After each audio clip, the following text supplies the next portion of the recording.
I want to tell you about the morning I sat in my car in a parking lot and just didn't go in. Not because I was scared. Not because I was lazy. I just genuinely couldn't remember why I was doing any of it anymore. I had the job, the routine, the goals written on sticky notes on my mirror. I was doing everything right. And I felt completely empty. That's not a burnout story. I know burnout, this wasn't that. This was something quieter and honestly a little scarier.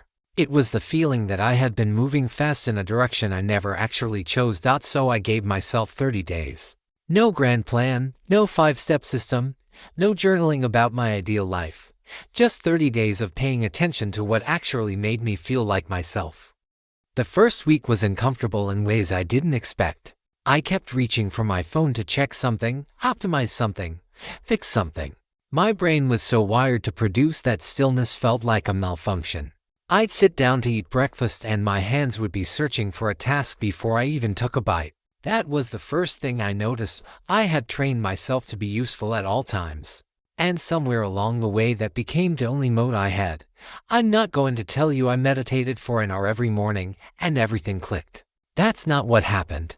What actually happened is I started noticing the tiny things that made me feel alive. Not inspired, just alive. A conversation that went somewhere unexpected. A problem at work I genuinely wanted to solve. A walk I took without earbuds because the neighborhood was louder than usual and I was curious about it. Small, almost embarrassingly small, but real. By week 2, I started realizing how much energy I had been spending performing growth rather than actually growing. You know what I mean. The podcast you listen to so you can say you're learning. The book you highlight but never think about again.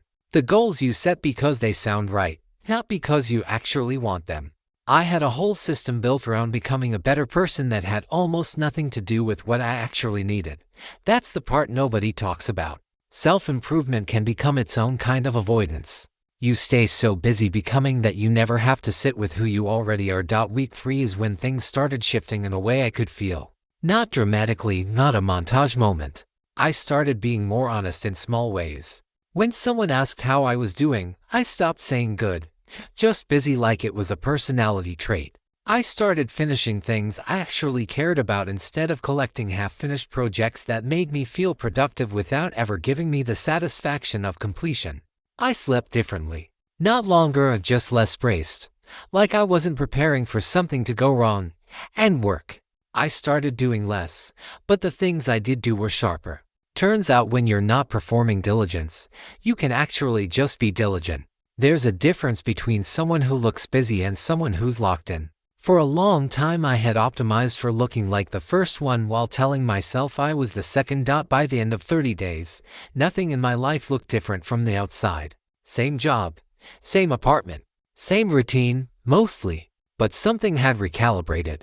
I had stopped treating my life like a project to be managed and started treating it like something I was actually living. Here's what I want you to take from this, not as advice. Just as something I noticed. Growth isn't always the thing that looks like growth. Sometimes it's the pause. The conversation you let run long. The plan you abandoned because you realized it wasn't yours to begin with. The moment you stop optimizing and start paying attention. We live in a world that is constantly selling us a better version of ourselves, and most of us are buying, and buying, and buying. And there's nothing wrong with wanting to be better. But if the wanting never turns into something that actually feels like you, it might be worth asking where it's coming from. I'm not the person I was 30 days ago. But the change wasn't dramatic and it wasn't loud. It was more like I stopped working against myself without realizing I had been doing it.